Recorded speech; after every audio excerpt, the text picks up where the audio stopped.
But we begin tonight with President Obama on the cusp of securing one of the biggest achievements of his entire presidency, one of his fundamental goals.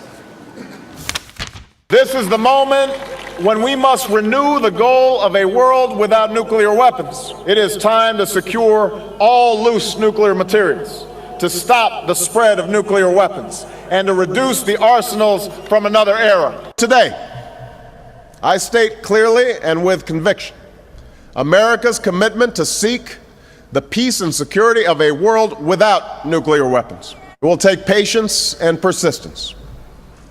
But now we, too, must ignore the voices who tell us that the world cannot change. We have to insist, yes, we can. It is a centerpiece of my foreign policy. And I'm working with President Medvedev to reduce America and Russia's nuclear stockpiles. Even as we prosecute two wars, we're also confronting perhaps the greatest danger to the American people, the threat of nuclear weapons. I've embraced the vision of John F. Kennedy and Ronald Reagan through a strategy that reverses the spread of these weapons and seeks a world without them. The United States and Russia are completing negotiations on the farthest-reaching arms control treaty in nearly 2 decades.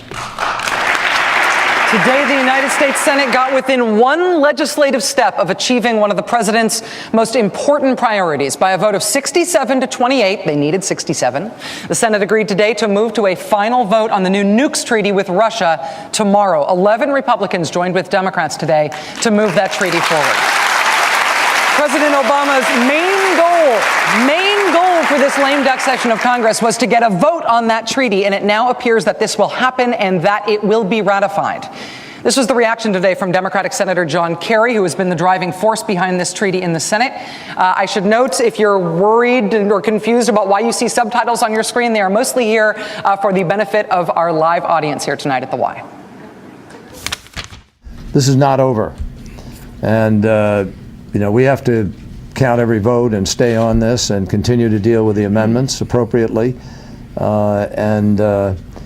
in the end the Senate in its wisdom ratifies this treaty, it's a victory for the country, not a victory for anybody else. A victory for the country, not a victory for anybody else. Half true. Because if the START treaty gets ratified tomorrow, it would be political malpractice to not call it an unqualified victory for this president and for this presidency. Reducing the world's nuclear stockpiles, working toward Ronald Reagan's goal of a world without nuclear weapons, locking down loose nuclear material so it doesn't end up in the hands of terrorists, that whole smoking gun could be a mushroom cloud thing, except this time for real.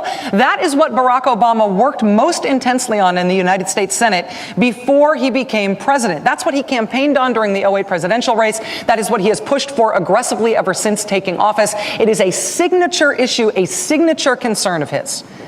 For the last year, ever since the last treaty with Russia elapsed, we have not been doing on-the-ground inspections of Russian nuclear facilities. Where does most black market nuclear material come from?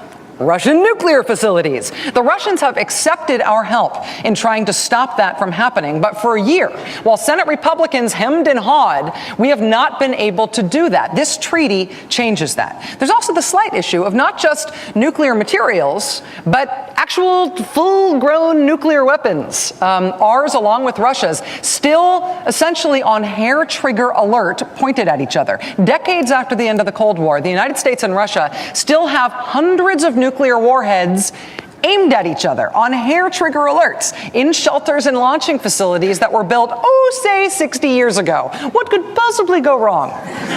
15 years ago, we almost found out. Check this out.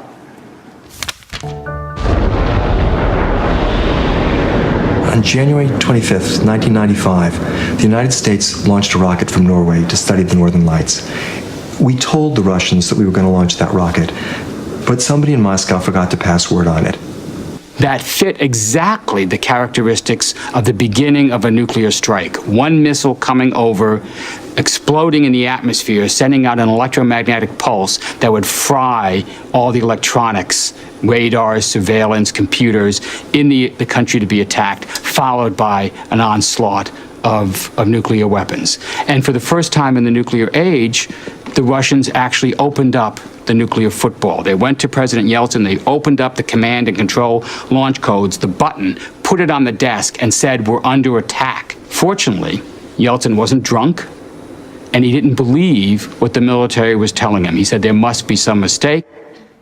The difference between a relatively uneventful January day that year and nuclear end times, the difference was our good fortune that Boris Yeltsin hadn't yet hit the bottle that night. Hey, how about we point a few less thousand nuclear weapons at each other these days, huh? Getting this nuclear treaty with Russia ratified is a huge foreign policy victory for President Obama, and it is something that Republicans said they would absolutely deny him. It is a political win for the president because it has been on his agenda for a long time. It is a signature issue for him. It is a tactical win because Republicans said he definitely was not going to get it. It is also a save the world win because if you care about, oops, it's the nuclear end of the world, then you care about treaties like this getting passed. If the Senate ratifies the START treaty tomorrow, it caps an astonishing period in American political history. For the last 2 years, Democrats have held the White House as well as big majorities in both the House and the Senate. Their record of achievement in that time, even in the face of unified, at times totally random Republican opposition even to things Republicans had proposed in the first place, unified Republican opposition even to their own ideas, their track record even in the face of that is historic. Whether you agree or disagree with what Democrats have done in the first 2 years of President Obama's presidency, they have freaking done it. The Lilly Ledbetter Fair Pay Act for women, expanding children's health insurance, new hate crimes legislation that they said could not be done, tobacco regulation, credit card reform, student loan reform, the stimulus, which in addition to helping pull this country back from the brink of a Great Depression, was also the largest tax cut ever, the largest investment in clean energy ever, the single largest investment in education in our country ever. There was also a little thing you might have heard of called health reform, also Wall Street reform, the improvements to the new GI Bill, the most expansive food safety bill since the 1930s. And tomorrow, President Obama will officially sign a repeal of Don't Ask, Don't Tell. Did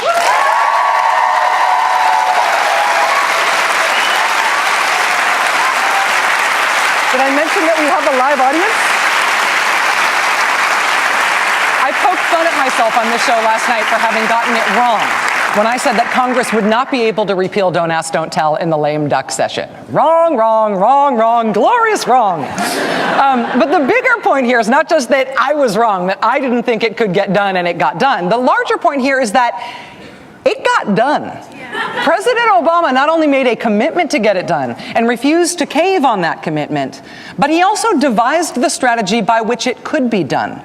From the beginning of his term, he worked with Admiral Mullen and Secretary Gates to create the conditions in Washington, painstakingly, to create the conditions under which it was more likely that Don't Ask, Don't Tell would be repealed than not. The conditions under which killing that policy was more possible than keeping it.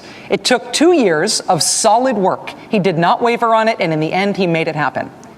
There are big things this administration said that it wanted to do that it hasn't done yet. Energy reform, immigration reform, the Bush tax cuts for the rich have been extended, closing Guantanamo, those are just some of them. Just today, it looked like one of the president's important judicial nominees, Goodwin Liu, will not get a vote to become a judge this year. There is territory that this White House has said it would like to cover that it has not yet covered. But by my estimation, it is halftime, right, in the first term. And with this vote tomorrow, they will have gone 85% of the distance they said they wanted to go in the first term of this presidency.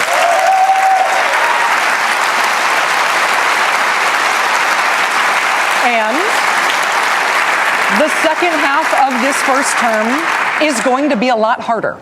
Nancy Pelosi becomes the minority leader in the House. John Boehner becomes House Speaker. Every committee in the House falls under Republican control. A not insignificant thing, given that the battles within the Republican Party to lead those committees essentially turned into a competition between Republicans about who wants to investigate the White House the most, who wants to embarrass the White House the most, who wants to undo most of what has, more of what has already been done. In the Senate, Republican Minority Leader Mitch McConnell has now quadrupled down on his bet that the Republican Party should admit that its primary goal in Washington, above jobs, above, say, the wars and everything, their primary job is to make Barack Obama a one-term president. Senator McConnell told Politico today, quote, "If Democrats think it's bad now, wait till next year."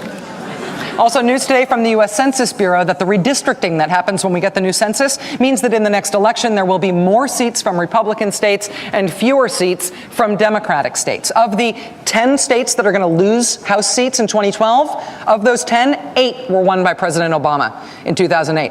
There are 8 states that will gain House seats. 5 of those 8 were won by John McCain. What Democrats face over the next couple of years was on clear display today in one detail. Today, the Senate approved a stopgap spending bill to keep the government funded until March. That measure, which Republicans agreed to, pointedly does not include any funding to implement 2 of President Obama's biggest domestic achievements this year. No funding to implement Wall Street reform, no funding to implement health reform. Welcome to the next 2 years. The entire second half of President Obama's first term is going to be about Republicans trying to dismantle and repeal all of the stuff that Democrats have gotten done over the last 2 years. Health reform, Wall Street reform, stimulus, you name it. They'll probably try to unnegotiate nukes with Russia. That'll be good. Democrats have taken all of this territory on the field over the last 2 years. And now the next 2 years, what they're going to be doing is defending it. Defending it from a Republican Party that is intent on undoing all of these things. What sort of leadership is that going to take?